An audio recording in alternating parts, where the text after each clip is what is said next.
Se nós unirmos estes textos, nós perceberemos que os textos nos apresentam um povo sendo convocado para guerrear.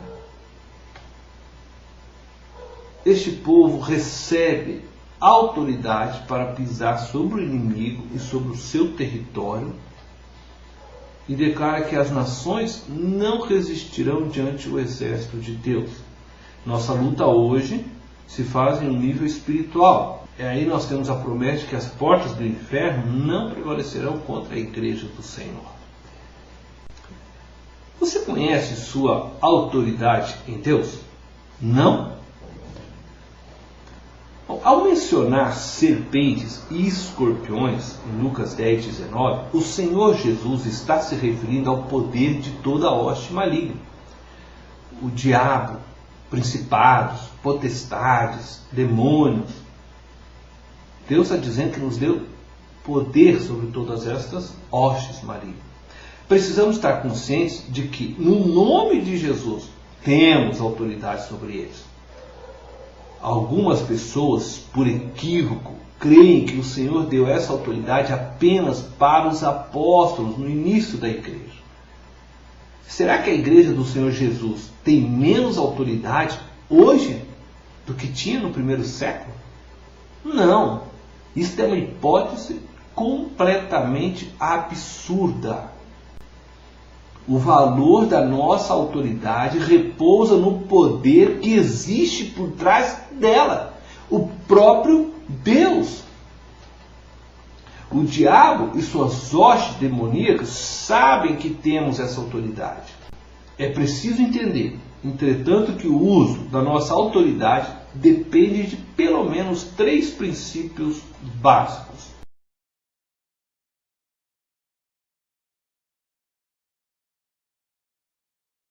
Primeiro princípio, reconhecer que nossa autoridade foi delegada pelo próprio Senhor de tudo e de todos. 2 Coríntios capítulo 5, verso 20 diz: de sorte que somos embaixadores em nome de Cristo.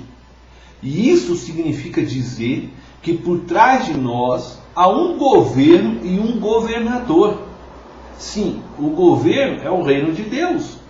E o governador é o Rei dos Reis, Jesus Cristo. É por isso que temos autoridade. Tomemos como exemplo um guarda de trânsito. Se ele fizer um sinal característico de pare a qualquer motorista, imediatamente aquele motorista para o veículo que está dirigindo, seja um Fusca ou seja uma Jamanta. Todavia, não é a força física do guarda que faz com que isso aconteça. Nenhum guarda de trânsito tem poder físico suficiente para parar um carro. Os carros param simplesmente por causa da autoridade que está por trás daquele policial. Todo motorista sabe que se desobedecer o policial, ele estará afrontando o governo. E isso poderá resultar em uma multa ou até mesmo em uma prisão. O que os motoristas respeitam é a autoridade do governo representada pelo policial. Por trás deste policial há um governo. Quando um servo de Deus ordena algo para uma entidade demoníaca, seja de que grau ela for, esta é obrigada a obedecer. E a razão disso é exclusivamente a autoridade do próprio Senhor Jesus Cristo na vida desse servo. Porque quando um servo de Cristo fala, ele fala como embaixador do reino de Deus. E nesse caso, o inimigo não tem alternativa senão obedecer, sob a pena de ser atingido pelo exército de Deus. Bendito seja o nome do Senhor, pela autoridade que nos foi delegada em Cristo Jesus.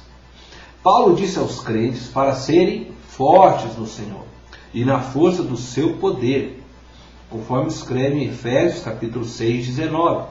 Isso significa que você, a semelhança do guarda de trânsito, pode se colocar diante da força das trevas e ordená-las para que pare. Assim como um motorista para o carro diante de um guarda de trânsito, que lhe ordene fazê-lo, o inimigo também tem de parar diante de você. Como representante de Deus na terra, você estabelece a legalidade do Senhor aonde quer que você esteja. Precisamos tomar posse dessa autoridade que nos foi dada.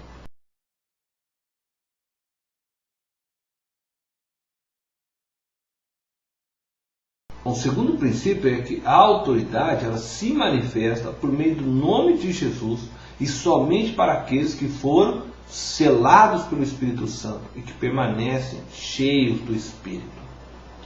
Mateus capítulo 16, verso 17 diz assim: estes sinais hão de acompanhar aqueles que creem.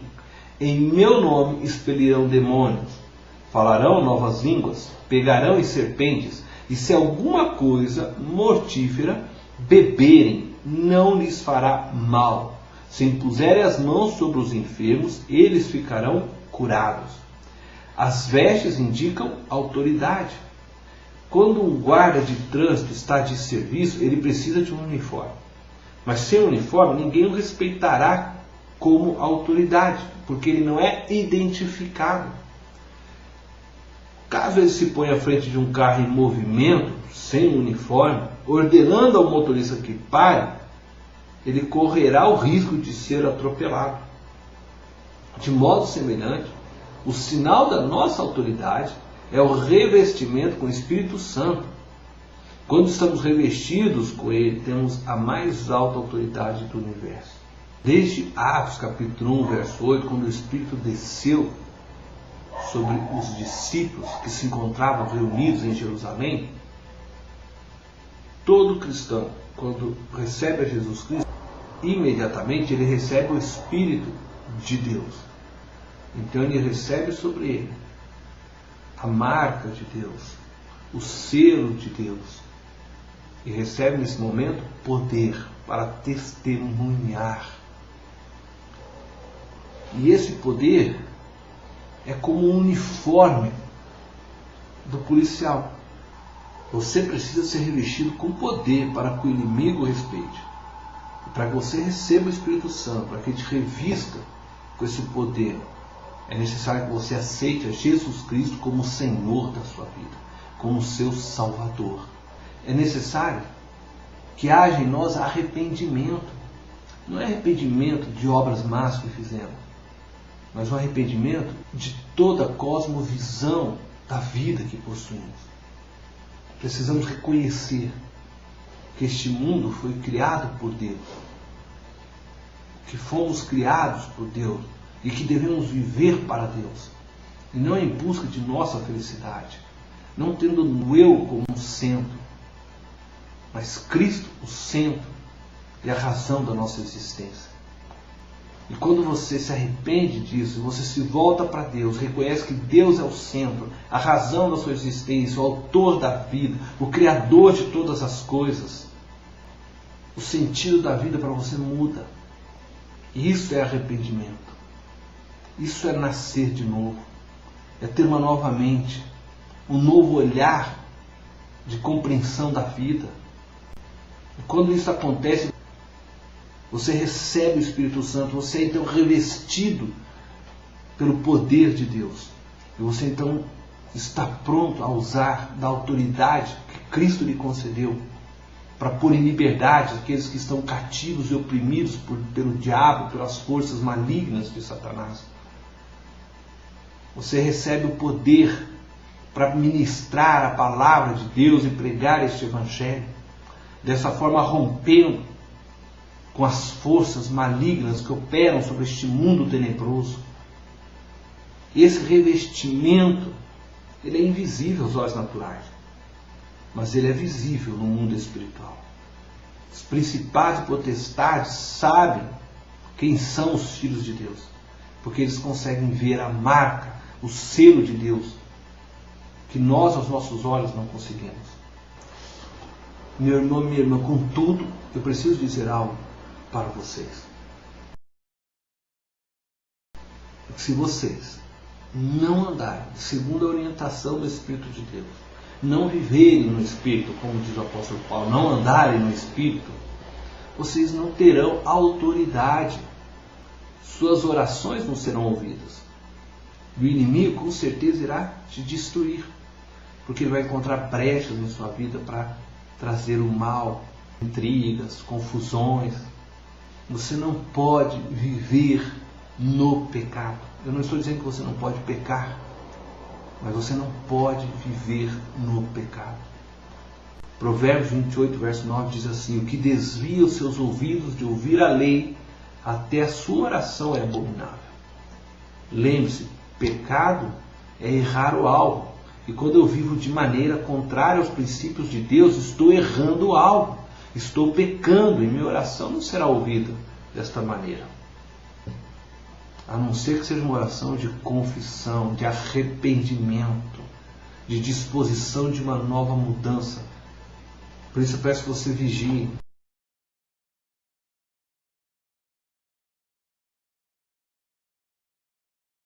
E o terceiro princípio que eu gostaria de dizer é: toda autoridade possui uma arma. Em Efésios capítulo 6, verso 17, diz assim: tomai também o capacete da salvação e a espada do Espírito, que é a palavra de Deus. Imagine esta situação. Um guarda de trânsito está devidamente uniformizado, mas um motorista resolve desafiar a sua autoridade. Isso acontece. A grande maioria das vezes são pessoas criminosas que não aceitam as leis estabelecidas pelo governo. E é por isso que os policiais precisam andar armados. A arma do policial é usada para reforçar a sua autoridade, para usar contra aqueles que se rebelam contra a sua autoridade. Do mesmo modo, nós também podemos passar por situações em que, apesar de exercitarmos a nossa autoridade, o inimigo ainda insiste em nos resistir. Nesse caso, o que fazer? Só nos resta uma opção: fazer uso de nossa arma. Nossa arma é a palavra de Deus. Quando nós liberamos a palavra de Deus com fé, os demônios são atingidos do mesmo modo que uma bala pode nos atingir. Talvez você esteja pensando: bom, eu já tenho uma Bíblia, mas ter uma Bíblia apenas não resolve. Ela não é uma arma para ser utilizada com a mão. Você não vai atirar a tua Bíblia em demônios, em pessoas. Ela é eficaz quando manuseada com a boca. Na visão de Apocalipse, João viu Jesus e da boca dele saiu uma espada afiada. Não pense que Jesus é um faquir, engolidor de espada, né? A visão era um símbolo, mostrando que a espada do Espírito deve ser usada em nossa boca. Isto é, a espada do Espírito é a palavra de Deus verbalizada. E quando você verbaliza essa palavra, vivendo a palavra, ela produz o que ela diz que produzirá. Em Mateus capítulo 4, Jesus nos dá um exemplo de como se deve usar a palavra de Deus contra o inimigo. Jesus estivera no deserto por 40 dias jejuando. E no final o diabo veio tentá-lo. E o que fez Jesus? Usou a palavra, dizendo: está escrito. Aleluia! Ele apenas citou a palavra de Deus. E o diabo então deixou, dizendo: ok, Jesus, bom, por enquanto você venceu. Ele ainda voltou para tentar Jesus. Não uma, mas 2 vezes mais. E cada vez que o diabo vinha, Jesus dizia: está escrito. E ele fazia então uma tremenda confissão da palavra de Deus. Ouça o que eu vou te dizer. O diabo é um demente. Ele não desiste facilmente. Todavia devemos atacá-lo com a mesma arma que Jesus usou, a palavra de Deus. Jesus sabia do real poder da palavra falada, tanto para atacar quanto para defender-se. Observe bem a atitude de Jesus diante da persistência do inimigo. Jesus não desistiu. porque o diabo insistiu com as tentações. Tampouco voltou ao deserto para jejuar novamente, julgando que talvez não estivesse em condições espirituais para enfrentar o diabo. Jesus permaneceu firme, apenas confessando a palavra. Está escrito. Em Apocalipse 12:11 nós lemos: eles o venceram por causa do sangue do Cordeiro e por causa da palavra do testemunho que deram. Meu irmão, você não pode derrotar o diabo com a sua própria força. Você precisa da palavra de Deus. Lembre-se que a palavra de Deus é a verdade.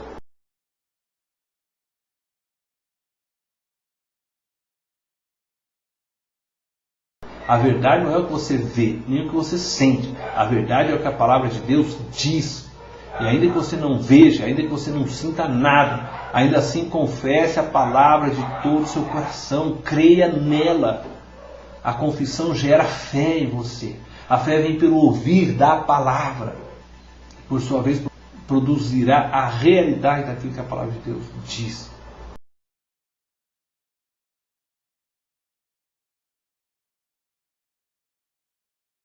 Eu quero terminar dizendo para você que Deus nos deu autoridade em Cristo Jesus. Essa autoridade nos foi dada para pisarmos sobre toda a obra do diabo, para invadirmos o inferno e resgatarmos as vidas que estão perdidas, algemadas na mentira, nas drogas, na prostituição. Estamos onde estamos para ocupar este lugar para o Senhor, para estabelecer neste lugar o seu reino. Nós somos embaixadores e já chegou a hora de usarmos a autoridade que nos foi delegada. Ouse, em nome de Jesus. Deus te abençoe.